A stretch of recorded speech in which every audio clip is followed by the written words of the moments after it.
Today we arrived at a typical residential community in Shanghai, where an apartment located on the first floor is undergoing renovation. The house owner chose to have floor heating for the entire house, with an area of approximately 50 square meters.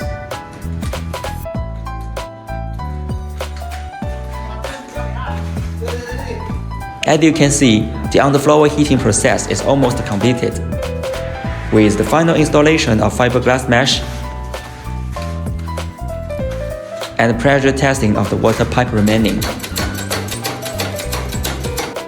It is worth mentioning that the house owner has chosen the Uni-body floor heating insulation board made up of EPS Foam and EPS Foam, which has been very popular in China in recent years.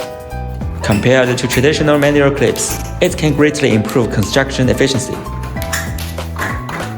At the same time, it can also reduce many cutting processes and improve the overall insulation effect.